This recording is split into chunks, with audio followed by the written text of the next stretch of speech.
Hello दोस्तों, स्वागत है आपका हमारे यूट्यूब चैनल गंगवार ब्रेन में। गंगवार ब्रेन आज फिर उपस्थित है आपके साथ एक नए टॉपिक के साथ। आज का टॉपिक है प्रतिशत, प्रतिशतता एवं इन पर आधारित कुछ संक्रियाएं हैं। देखिएगा, आइए देखते हैं प्रतिशत क्या है। प्रतिशत गणित में किसी अनुपात को व्यक्त करने का एक तरीका है। प्रतिशत का अर्थ होता है प्रति 100 या प्रति सैकड़ा या 1/100 या ऐसे समझिएगा। प्रतिशत शब्द का पहले शाब्दिक अर्थ देखते हैं। प्रतिशत शब्द दो शब्दों से मिलकर बना है, प्रति और शत। पहला शब्द हो गया प्रति, दूसरा शब्द हो गया शत। जिसमें प्रति का अर्थ होता है प्रत्येक, शत का मतलब होता है 100। यानी कोई मान प्रत्येक 100 में कितना है, यही दर्शाना प्रतिशत कहलाता है। यानी कोई वैल्यू प्रत्येक 100 में कोई वैल्यू कितनी है, यह दिखाना ही प्रतिशत है। जैसे देखते हैं, उदाहरण के लिए माना कि गणित के प्रश्न पत्र का पूर्णांक 50 है। यानी गणित का प्रश्न पत्र 50 अंक का है। उस प्रश्न पत्र में कोई छात्र 48 अंक प्राप्त करता है। यानी 50 का पूरा प्रश्न पत्र है और उसने हल किया, पेपर चेक हुआ, उसके कितने अंक आए, 48 अंक प्राप्त किए। अब उस छात्र को 48/50 यानी 50 में से 48 अंक प्राप्त हुए, तो इसका आंकड़ा लगाया जाएगा कि प्रतिशत कितना हुआ। प्रतिशत हमेशा 100 के साथ लिखा जाता है। प्रतिशत की वैल्यू हमेशा 100 के साथ लिखी जाती है। यहाँ पे अभी अपॉन में 50 है, यानी ये प्रतिशत नहीं हो सकता। किसी भिन्न को प्रतिशत में बदलने के लिए हम सीधे 100 से गुणा कर देते हैं। तो 48/50 को हम 100 से गुणा कर दे रहे हैं, तो 48/50 गुणा 100 हो जाएगा। 50 भाग में होगा, 100 गुणा में होगा, तो 50 से 100 कट जाएगा, 50 दूनी 100। अब 48 और 2 गुणा में हो जाएंगे, 48 गुणा 2 बराबर 96% हो जाएगा। अब यहाँ पे इन्होंने क्या किया है, अंश और हर, यानी 48/50 है, 48 अंश है, 50 हर है। तो अंश और हर में दोनों में 100 से भाग कर दिया इन्होंने, तभी ऊपर भी 96 हो गया, नीचे 100 हो गया। तो 96/100 हो गया। अब 1/100 प्रतिशत के 1/100 को हम प्रतिशत के रूप में मतलब 1/100 की वैल्यू ही प्रतिशत होती है। अब जैसे 96/100 है, इसे हम लिख सकते हैं 96 गुणा 1/100। अब 1/100 की जगह प्रतिशत लगा देंगे, तभी आगे हो गया 96%। भाई 1/100 प्रतिशत है, आगे दिया हुआ है प्रतिशत बराबर ब्रैकेट देखिए, प्रति 100 या प्रति सैकड़ा, ब्रैकेट में लिखा है प्रतिशत का चिन्ह लगा है बराबर, यानी प्रतिशत के चिन्ह की वैल्यू कितनी होती है, 1/100। तो 96 को बटे 100 को अलग अलग कर लिया है। 96 गुणा 1/100, 1/100 की वैल्यू हो गई प्रतिशत का मार्क, यानी प्रतिशत का चिन्ह हो गया, तभी ये हो गया 96% अंक। आगे देखते हैं, अर्थात प्रतिशत वह भिन्न है जिसका हर 100 होता है। यानी प्रतिशत जो चिन्ह है, जैसे किसी संख्या के आगे प्रतिशत लगा हुआ है, तो इसका मतलब समझिए कि उस संख्या के भाग में अवश्य 100 है। ठीक है, तभी यहाँ पे लिखा है कि प्रतिशत वह भिन्न है जिसका हर 100 होता है। आगे देखते हैं, प्रतिशतता। व्यवहारिक रूप से प्रतिशत एवं प्रतिशतता एक दूसरे के पर्यायवाची शब्द हैं, लेकिन तकनीकी दृष्टि से प्रतिशत एवं प्रतिशतता में अंतर है। प्रतिशत को एक क्रिया विशेषण यानी एडवर्ब के रूप में प्रयोग किया जाता है, जिसका अर्थ है प्रति 100, यानी प्रति 100 में कितना भाग है। जबकि प्रतिशतता को एक संज्ञा या नाउन की तरह देखा जाता है, जिसका अर्थ है प्रति 100 में से एक भाग। ठीक है, जैसे समझिएगा, उदाहरण के माध्यम से, दूध में 20% पानी है, अर्थात उपलब्ध पूरे दूध की बात की जा रही है कि इसमें 20% पानी है। यानी जितना दूध उपस्थित है, उपलब्ध है, 100% दूध में कितने प्रतिशत पानी है, 20% पानी। यानी जितना दूध उपस्थित है, पूरे में 20% पानी की बात की गई है, तो ये प्रतिशत हो गया। अब प्रतिशतता देखिए, दूध में पानी की मात्रा भी 20% है। यानी अभी ऊपर वाले उदाहरण में दूध में 20% पानी का मतलब क्या था कि अगर 1 लीटर दूध है तो 1 लीटर दूध, तो उसका मतलब दिखाया गया था, ऊपर वाले उदाहरण का मतलब था कि 1 लीटर दूध में 20% पानी है, यानी कि पूरे भाग में 20% पानी है। अब नीचे वाले में देखते हैं प्रतिशतता, यानी दूध में पानी की मात्रा 20% है। ये कैसे समझेंगे? अब जैसे 1 लीटर दूध था तो 1 लीटर में भी 20% पानी था। अब हम 1 लीटर में से आधे लीटर दूध को अलग करे ले रहे हैं, तो जब आधे लीटर, जो आधा लीटर दूध अलग निकाला है, उसमें अगर पानी की मात्रा देखेंगे तो उसमें भी पानी की मात्रा 20% ही होगी। ये है प्रतिशतता का मतलब। और अगर आधा लीटर ना लेके हम 250 ग्राम दूध अलग निकाल लेंगे, यानी 1 लीटर का 1/4 भाग यानी 250 ml दूध अलग निकाल रहे हैं, तो उसमें भी पानी की मात्रा 20% होगी। प्रतिशतता का अर्थ ये है कि प्रत्येक भाग, यानी जो पूरा भाग दिया है उसको छोटे छोटे टुकड़ों में तोड़ने पर भी प्रतिशतता वही रहेगी। आगे देखते हैं, प्रतिशत से संबंधित कुछ विशिष्ट प्रक्रियाएं। पहली है, किसी भिन्न को प्रतिशत में बदलने के लिए 100 से गुणा करते हैं। जैसे कोई भिन्न दी हुई है, जैसे हमने प्रतिशत वाला भी पढ़ाया था, तो प्रतिशत वाले में ही था कि 48/50, यानी उसने 50 में से 48 अंक प्राप्त किए, तो 48/50 एक भिन्न हो गई, जिसमें 48 अंश हो गया, 50 हर हो गया, भिन्न हो गई। अब भिन्न को प्रतिशत में बदलना है तो 100 से गुणा कर देंगे सीधा। तो जब हम 100 से गुणा करते हैं इसमें, तो देखते हैं कि हर में 50 था और 100 गुणा में पहुंच गया, तो 50 से 100 कट जाएगा, यानी 50 दूआ 100। 48 गुणा 2, 48 और 2 की गुणा हो जाएगी, 48 में 96% पहुँच गए। ऐसे यहाँ पे उदाहरण दिया हुआ है कि किसी भिन्न को प्रतिशत में बदलने के लिए 100 से गुणा करते हैं। सीधा सिंपल सा है कि भिन्न दी हुई होगी, गुणा का चिन्ह लगाएंगे, 100 से गुणा कर देंगे। यानी देखिएगा 1/6 भिन्न है, इसको प्रतिशत में बदलना है तो 100 से गुणा कर दिया, 1/6 गुणा 100। अब 2 से काट लिया तो ऊपर 50 आ गया, नीचे 3 आ गया, 50/3। ये 50/3 प्रतिशत, इतना भी सही है। अब इसे हम मिश्र भिन्न में भी, मिश्र टाइप में भी, मिश्र भिन्न के रूप में भी ये प्रतिशत लिख सकते हैं। जैसे 16 3 48, 3 से भाग दिया, 16 आ गया, 16 सही हो गए, यानी 16 पूर्णांक आ गए। अब जो शेष बचा, 16 3 48, यानी 2 शेष बचा, 2 ऊपर आ जाएगा, हर में तो 3 है ही है, यानी 16 से 2/3%। अगला उदाहरण देखिए, 1/3 गुणा 1/3 भिन्न होगी, इसको प्रतिशत में बदलने के लिए 100 से गुणा कर दिया जाएगा। यानी किसी भिन्न को प्रतिशत में बदलने के लिए सीधा 100 से गुणा कर देते हैं। तो 100 से गुणा कर दिया तो 100/3 आ गया। अब 100/3 को 3 से भाग दे रहे हैं, तो 3 से काटिएगा, 33 3 99 होगा, तभी 33 पूर्णांक हो गया। हर में 3 है ही, वो लिख दिया जाएगा। अब जो 100 है, 100 में हमने भाग दिया कि 33 3 99, सबसे अधिकतम भागफल इतना ही तो लग रहा है, तो 33 3 99, तो 33 पूर्णांक हो गया। अब 100 में से 99 कितना कम है, 1 कम है, तो 1 ऊपर आ जाएगा, 33 सही 1/3%। यानी ये गुणन की क्रिया, ये तो अलग चीज़ है। पहले इतना समझिएगा कि अगर कोई भिन्न दी हुई है, भिन्न को प्रतिशत में बदलना है तो सीधे 100 से गुणा कर देंगे, बस। अगला पॉइंट, किसी प्रतिशत को भिन्न में बदलने के लिए 100 से भाग कर देते हैं।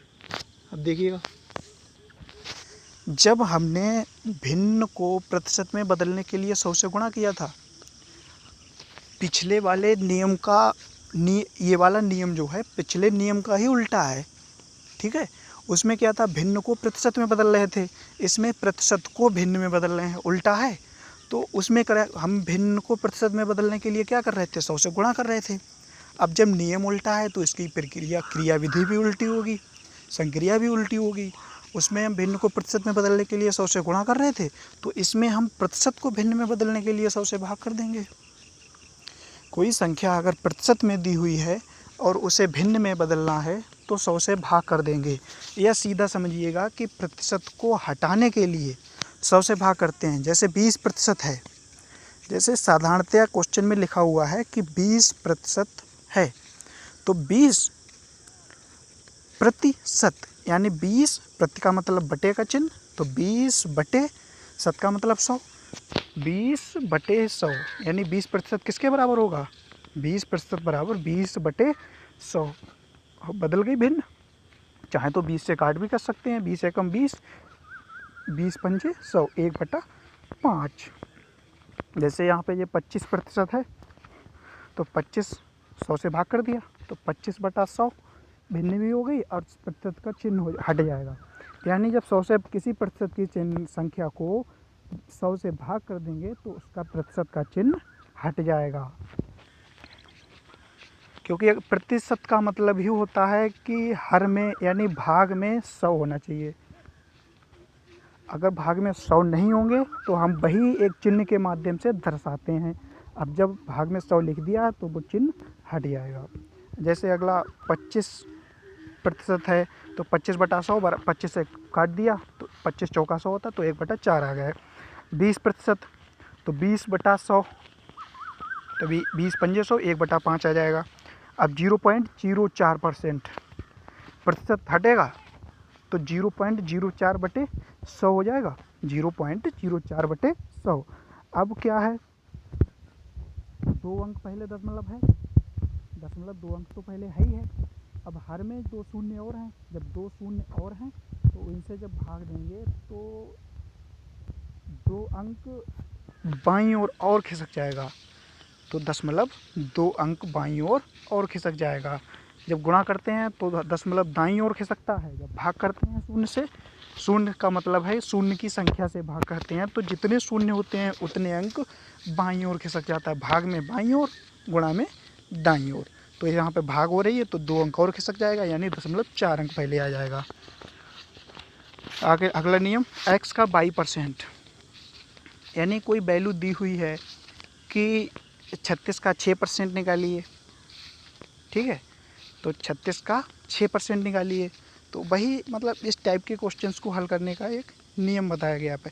किसी राशि का निश्चित प्रतिशत निकालना, यानी कोई राशि दे दी है उसका निश्चित परसेंटेज पूछा गया है कि इतनी, कि जैसे 500 का 50%, इस तरह से x का 22%। तो यहाँ पर इसे हम समझते हैं उदाहरण के माध्यम से। उदाहरण दिया हुआ है 1500 का 6%, ठीक है। तो सबसे पहली क्रिया क्या होती है, जो सीधा लिखा होता है 1500 का 6%, 1500 का 6%, हम इतने को ही शाब्दिक अर्थ अगर समझ लें तो क्रिया विधि ऐसे ही हो जाएगी, यानी समझना नहीं पड़ेगा कि कहाँ पर क्या करना होगा। अगर किसी सवाल में का मतलब का दिया हो कि 6 का 3 से, तो 6 का की जहाँ पे का दिया है तो का मतलब ही होता है गुणा का चिन्ह होना, यानी जब दो संख्याओं के बीच में का या दो व्यंजकों के बीच में का होता है तो उनके बीच में गुणा का चिन्ह होता है। तो 1500 का की जगह गुणा लग जाएगा, 1500 गुणा 6%, यानी चिन्ह हटाएंगे तो भाग में 100 आ जाएगा, तो 1500 गुणा 6 भाग में 100, इतना हो गया। अब इसे सरल कर लेंगे, 2 जीरो से 2 जीरो कट गए, ऊपर अंश में जितनी संख्या है उनकी गुणा हो जाएगी। 15 गुणा 6 बराबर 15 छक्के 90, यानी ऐसे समझते हैं जब कहीं पे पूछा जाए कि इतनी राशि का इतने % निकालो, या 500 का 50%, तो 500 का की जगह गुणा 50% यानी प्रतिशत, यानी भाग में 100 आ जाएगा।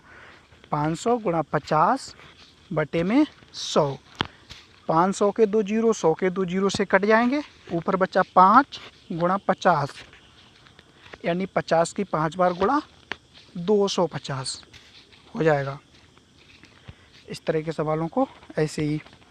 अगला, प्रतिशत को दशमलव भिन्न में बदलना, यानी कोई संख्या प्रतिशत में दी हुई है तो उसे दशमलव में कैसे बदला जाएगा।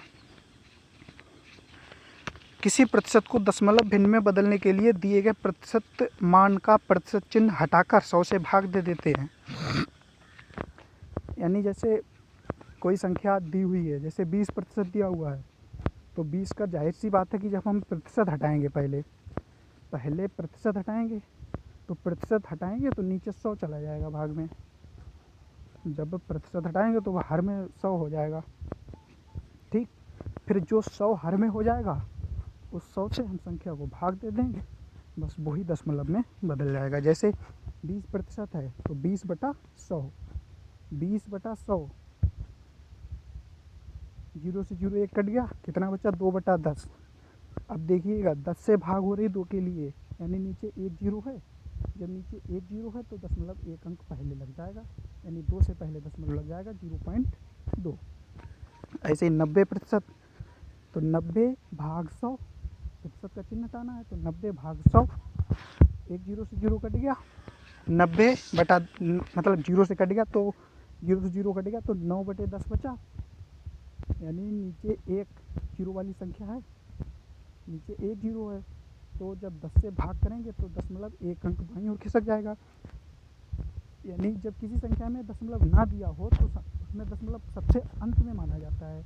जैसे लास्ट में पहला जो उदाहरण था उसमें 2 था, 2/10, तो उसमें 2 के बिल्कुल 2 के ठीक दाईं ओर दशमलव था। ऐसे ही यहाँ पर 9 के बिल्कुल बाद में दशमलव है, तो नीचे 1 0 वाली संख्या है, तो दशमलव 1 अंक बाईं ओर खिसक जाएगा, यानी 9 के बाद वाला दशमलव 9 के पहले पहुँच जाएगा, यानी 0.9 हो जाएगा। अब जैसे 93% है, तो 93% तो प्रतिशत हटाएंगे तो 93/100 हो जाएगा। अब देखिएगा 93/100, यानी नीचे 2 0 हैं, तो दशमलव 2 अंक बाईं ओर खिसक जाएगा, 2 अंक बाईं ओर खिसक जाएगा, यानी कि अभी दशमलव 3 के बाद में है तो 9 से पहले पहुंच जाएगा, 0.93 हो जाएगा। आगे दशमलव भिन्न को प्रतिशत में बदलना। अभी हमने प्रतिशत को दशमलव भिन्न में बदला था, ठीक उसका उल्टा है दशमलव भिन्न को प्रतिशत में बदलना। इसमें क्या है, सर्वप्रथम दी गई दशमलव संख्या को दशमलव हटाकर एक भिन्न के रूप में लिखते हैं। यानी जैसे तो कोई दशमलव संख्या दी हुई है तो हम उसका दशमलव हटाएंगे। दशमलव कैसे हटाया जाता है वो हम पीछे सीख चुके हैं, फिलहाल बता रहे हैं कि दशमलव हटाने पर दशमलव के बाद जितने अंक होते हैं, जब किसी संख्या का दशमलव हटाया जाता है तो उसके नीचे बटे वाली लाइन खींच लेते हैं और 1 लिख लेते हैं। उस संख्या के नीचे बटे की लाइन खींचकर 1 लिख लेते हैं। फिर देखते हैं कि दशमलव के दाईं ओर कितने अंक हैं। जितने अंक होते हैं हर में उस 1 के आगे उतने ही 0 लगा दिए जाते हैं। जैसे देखिएगा पहला उदाहरण है 0.19, तो 0.19 इसमें हम नीचे बटे की लाइन खींच रहे हैं और 1 लिख ले रहे हैं। बटे की लाइन खींचकर 1 लिख लिया। अब देखते हैं दशमलव के बाद दाईं ओर, दशमलव के दाईं ओर कितने अंक हैं, 2 अंक हैं, यानी 1 के आगे 2 0 लग जाएंगे, तभी कितना हो गया 100 हो गया नीचे। यानी अब दशमलव तो हट गया, अब सीधा क्या बचा 19/100। अब क्या है भिन्न को, अभी एक भिन्न बन गई तो भिन्न को प्रतिशत में कैसे बदला जाता है, 100 से गुणा कर दी जाती है। तो यहाँ पे 100 से गुणा कर दिया, तभी 100 से 100 कट गया, 19% आ गया पूरा आंसर।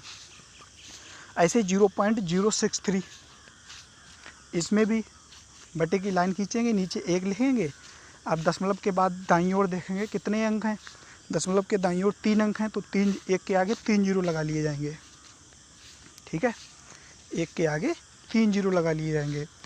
अब एक भिन्न बन गई है 63/1000। अब भिन्न को प्रतिशत में बदलने के लिए 100 से गुणा करते हैं, तो 63/1000 को 100 से गुणा कर दिया, तभी 2 0 से 2 0 कट जाएंगे, तब भी बचेगा 63/10%।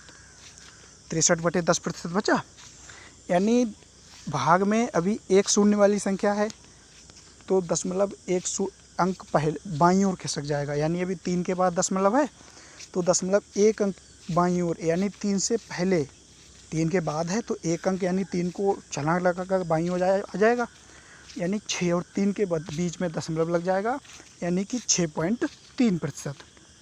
अब 0.93, तो 0.93 का दशमलव हटाएंगे तो बटे वाली लाइन खींच के 1 लिखेंगे।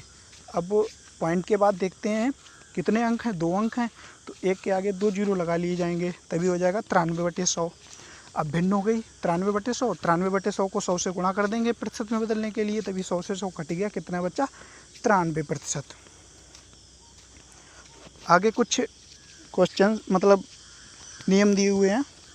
यदि किसी परीक्षा में एक छात्र x% अंक प्राप्त करके a अंकों से फेल हो जाता है, यानी कोई छात्र है जो x% अंक प्राप्त करता है, एक केवल फार्मूला बनाया गया है x और y को लेकर, आगे उदाहरण देखेंगे हम, उदाहरण से अच्छी तरह समझ में आएगा।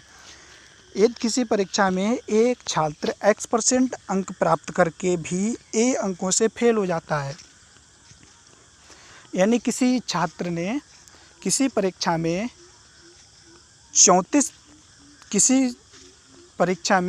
28% अंक प्राप्त किए और वह 12 अंकों से फेल हो गया, इस तरह से सवाल मिलेंगे। ऐसे समझिएगा, यदि किसी परीक्षा में एक छात्र x% अंक प्राप्त करके भी a अंकों से फेल हो जाता है, जबकि दूसरा छात्र 22 अंक प्राप्त करके भी उत्तीर्णांक से b अंक अधिक प्राप्त करता है, तो पूर्णांक क्या है। पहले इसे ये समझेंगे कि एक जो पहला छात्र है वो x% अंक प्राप्त करता है और x% अंक प्राप्त कर लेता है, और पास होने के लिए जितने अंक चाहिए उससे a अंक कम रह जाते हैं, तभी तो a अंकों से फेल हो जाता है, a अंक कम रह जाते हैं।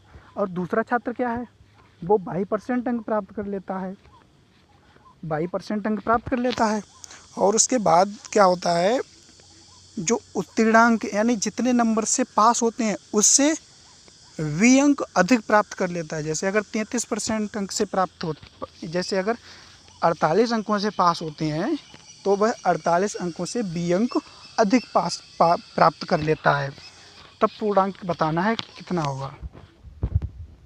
तो इस टाइप से अगर क्वेश्चन दिया हो कि एक बच्चा इतने प्रतिशत अंक प्राप्त करके इतने अंकों से फेल हो जाता है, दूसरा इतने प्रतिशत अंक प्राप्त करके इतने अंकों से उत्तीर्णांक से इतने अंक अधिक प्राप्त करता है, तो पूर्णांक बताइए। तो इस तरह के सवाल यानी पूर्णांक ज्ञात करने का फार्मूला, पूर्णांक बराबर अंकों में अंतर, यानी दोनों बच्चों के जो फेल हो रहा है और जो पास हो रहा है उनके बीच में कितना अंतर रहता है, कितने अंकों का अंतर रहता है, और उनमें प्रतिशत अंतर। यानी हमें दो चीज़ें चाहिए होंगी कि उनके अंकों में कितना अंतर होगा और उनमें प्रतिशत अंतर कितना होगा, तभी फार्मूला लगा देंगे कि अंकों में अंतर बटे प्रतिशत अंतर गुणा 100। अब ऊपर वाला देखिएगा, जैसे समझिएगा, अगर अब पूर्णांक समझ लीजिएगा, पूर्णांक बराबर अंकों में अंतर किस तरह से निकालेंगे, अंकों में अंतर तो तब अंतर निकलेगा तो दोनों के अंकों को जोड़ लेंगे, और प्रतिशत अंतर निकालने के लिए बड़े वाले प्रतिशत में से छोटे वाले प्रतिशत को घटा देंगे। अगला है, इसी प्रकार चुनाव में जीते हुए उम्मीदवार एवं पराजित उम्मीदवार के वोटों में अंतर व प्रतिशत अंतर ज्ञात होने पर कुल पड़े वोट किस तरह से निकाले जाएंगे। अगर दो उम्मीदवारों के बीच में मतों में अंतर, हारे और जीते हुए प्रत्याशी के वोटों में अंतर और उनके प्रतिशत वोटों में अंतर ज्ञात है, तो कुल पड़े वोट निकाल सकते हैं, तभी फार्मूला हो जाएगा वोटों में अंतर बटे प्रतिशत अंतर गुणा 100। अगर एक और सवाल है इस तरह का, एक और सवाल मतलब इन्हीं फार्मूलों से बन सकता है।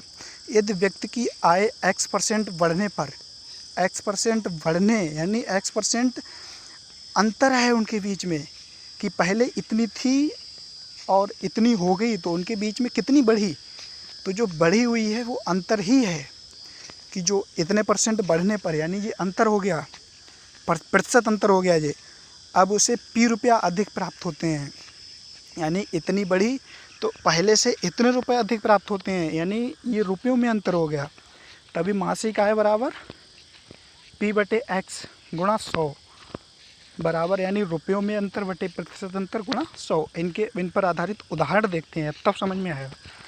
जैसे पहला है, एक परीक्षा में प्रदीप 35 अंक प्राप्त करके 30 अंकों से फेल हो जाता है।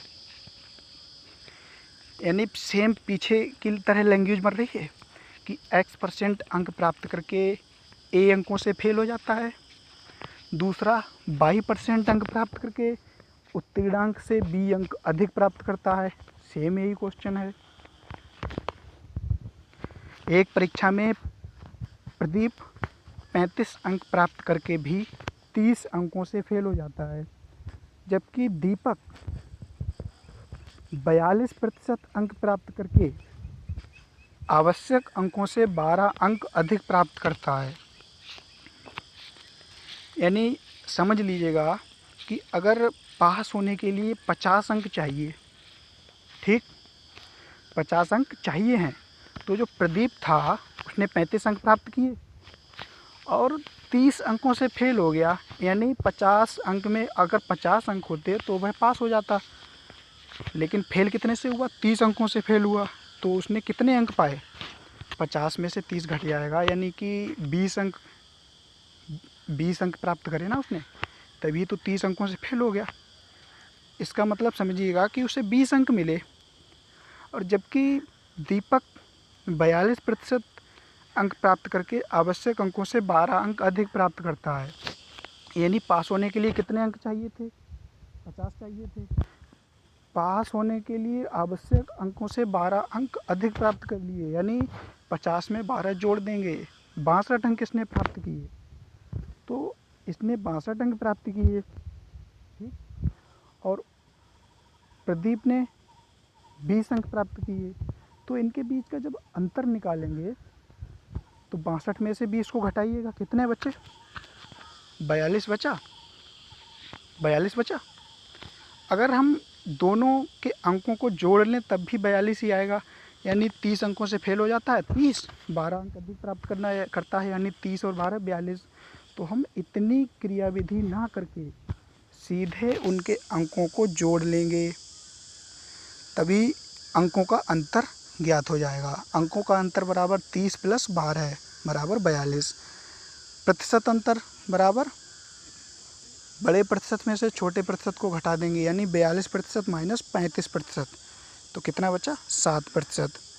तो पूर्णांक निकालेंगे तो अंकों में अंतर बटे प्रतिशत अंतर गुणा 100, ठीक, ये हो गया पूर्णांक का फार्मूला। अंकों में अंतर बटे प्रतिशत अंतर गुणा 100। अंकों का अंतर हो गया 42, प्रतिशत अंतर हो गया 7 गुणा 100। तो 42 को 7 से भाग कर दिया, 7 छक्के 42, यानी 6 गुणा 100, 6 की 100 के साथ गुणा हो जाएगा, 600 आ जाएगा। तो उत्तीर्णांक बराबर 600 का 35%। इसमें पूर्णांक पूछा है और उत्तीर्णांक पूछा है, यानी कितने अंकों पर उत्तीर्ण होते हैं। 600 का 35%, तो 600 का 35%, जैसे प्रदीप ने 35% तो प्राप्त किए, पूर्णांक के 35% अंक प्राप्त कर लिए, और जो फेल कितने से हो गया? 30 से फेल हो गया। तो 600 का 35 अंक इतने तो प्राप्त हो गए, अब जो फेल हुए उतने और चाहिए थे ना उसे पास होने के लिए, तभी वो यहाँ पर जोड़ देंगे। तो 600 का 35% + 30, तो 600 का की जगह गुणा आ गया, 35% का मतलब भाग में 100। तभी इन्हें हल कर लिया, 100 से 100 0 से 0 कट गए, ऊपर बचा 6 × 35 + 30। तो 6 और 35 की गुणा हो गई 210 प्लस का 30, 210 में 30 जुड़ गया, कितना आया? 240। यानी कि 240 अंकों पर वह पास हो रहा है। 240 अंकों पर वह पास हो रहा है। प्रतिशत उत्तीर्णांक बराबर 35%।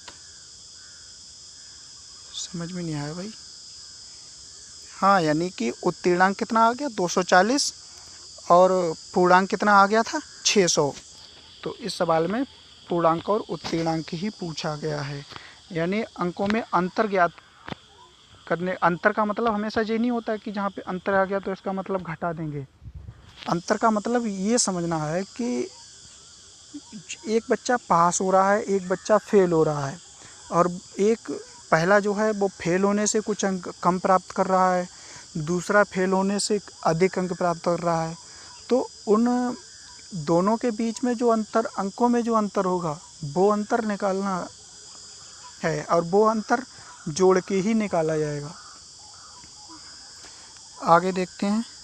नगर पालिका के चुनाव में योगेश 40% वोट प्राप्त करके भी 5000 वोटों से हार गए। यानी जो उम्मीदवार जीता उसके वोट 5000 वोट अधिक थे, यानी दोनों के वोटों में अंतर कितना हो गया, 5000 का हो गया। यहाँ पर तो स्पष्ट दिया हुआ है कि अंतर 5000 है। और 40% वोट प्राप्त करके भी, एक चुनाव में 40% वोट प्राप्त करके भी 5000 वोटों से हार गए। यानी कि योगेश ने कितने परसेंट वोट प्राप्त किए, 40%। तो भाई योगेश ने 40% वोट प्राप्त किए, तो दूसरे उम्मीदवार ने कितने परसेंट वोट प्राप्त किए होंगे। प्रतिशत हमेशा 100 का होता है, तो 100 में से 40 घटा देंगे तो दूसरे व्यक्ति ने कितने परसेंट अंक वोट प्राप्त किए, 100 में से 40 घट गया, यानी 60%। योगेश ने 40% प्राप्त किए, दूसरे ने 60%।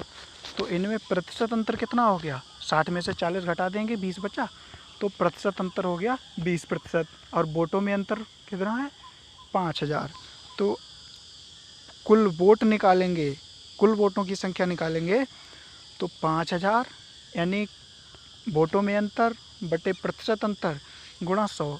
तो वोटों में अंतर है 5000 बटे 20 गुणा 100, 20 पंजे 100, ऊपर 5 बचा, यानी 5000 की 5 से गुणा हो जाएगी, तभी आ जाएगा 25000। नोट, योगेश 40% वोट प्राप्त किए तो दूसरा उम्मीदवार 100 - 40 यानी 60% वोट प्राप्त करेगा। ठीक है, तभी वोटों में प्रतिशत अंतर 60 में से 40 घटा दिया जाएगा, 20% आ जाएगा। आगे देखिए, एक परीक्षा में X% विद्यार्थी गणित में, Y% विद्यार्थी विज्ञान में तथा Z% विद्यार्थी दोनों विषयों में असफल हुए। यानी X% कितने हैं, X% वे हैं जो केवल गणित में असफल मतलब फेल हो गए। X% विद्यार्थी वो हैं जो केवल गणित सब विषय में फेल हुए।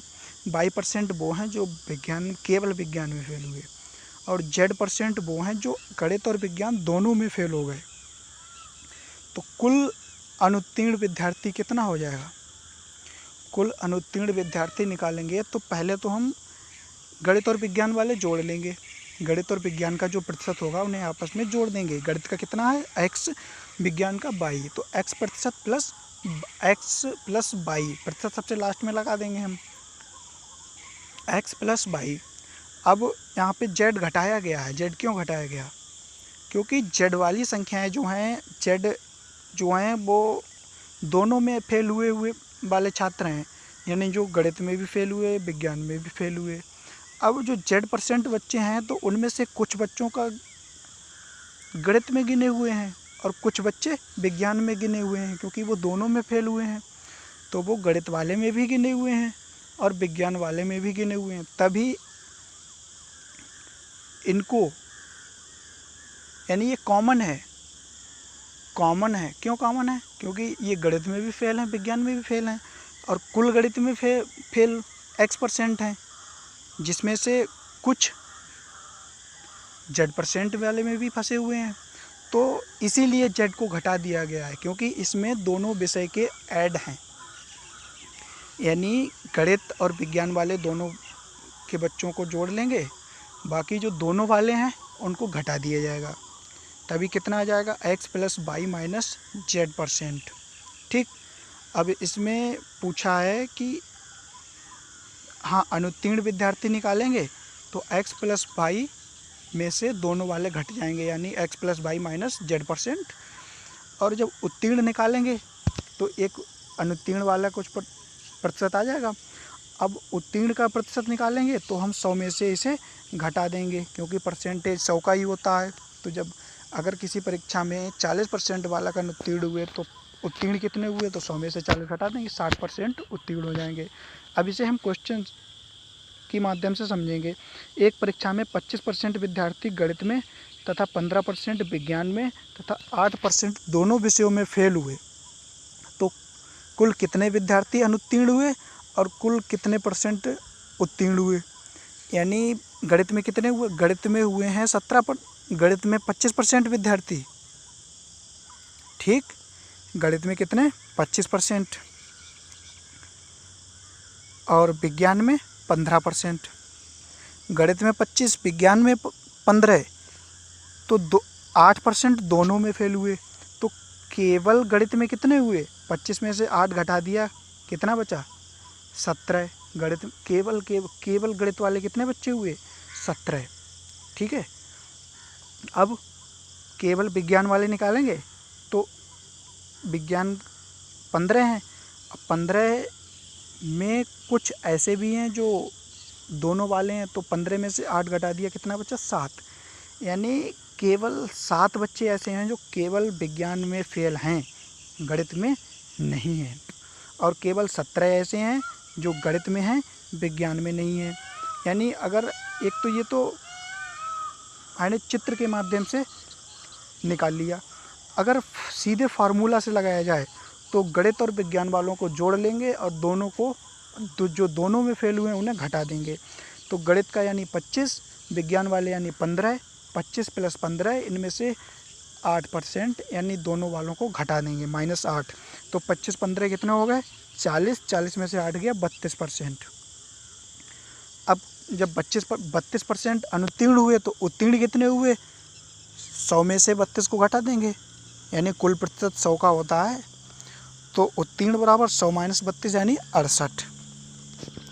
ऐसे ही देखते हैं, 60 बच्चों की एक कक्षा में 30% बच्चे केवल अंग्रेजी में, 20% केवल हिंदी में, नहीं मतलब समझिए, 30 बच्चों की एक कक्षा में 30% बच्चे केवल अंग्रेजी में और 20% बच्चे केवल हिंदी और अंग्रेजी में, तथा शेष बच्चे केवल हिंदी बोल सकते हैं। यानी 60 बच्चे हैं कुल कक्षा में और 60 के जो 30% बालक हैं वो केवल अंग्रेजी बोलना जानते हैं और 60 के 20%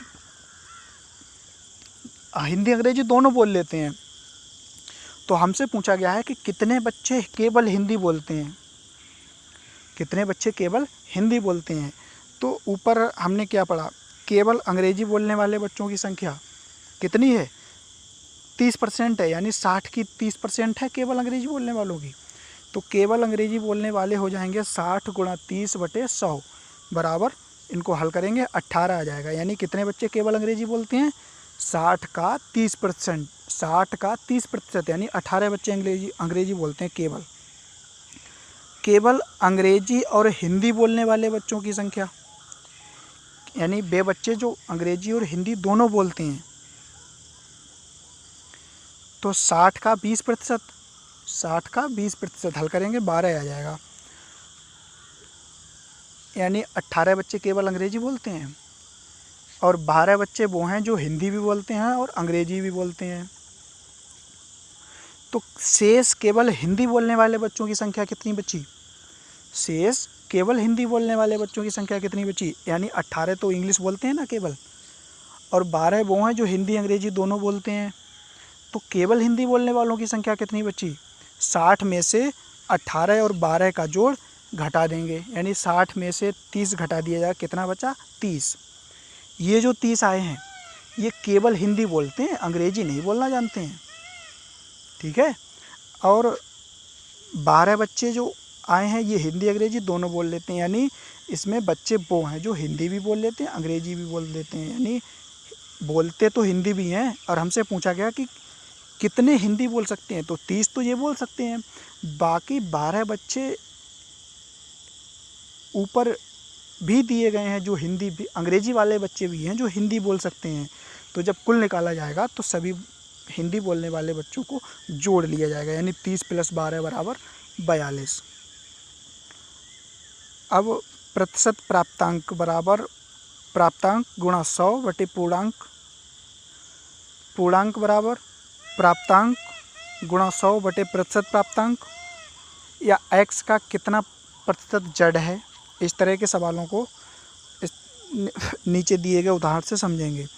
प्रदीप ने कक्षा 8 की परीक्षा में 70% अंक प्राप्त करके 455 अंक प्राप्त किए, तो उसके परीक्षा में का पूर्णांक ज्ञात कीजिए। यानी प्रदीप ने कक्षा 8 की परीक्षा में 70% अंक प्राप्त किए, यानी 70% अंक प्राप्त किए हैं तो 70% का मान कितना है, 455 अंक प्राप्त किए। 70% में उसने 455 अंक प्राप्त किए हैं, यानी अंक कितने प्राप्त किए, प्राप्तांक कितने हो गए उसके 455 और प्रतिशत अंक कितने हो गए 70।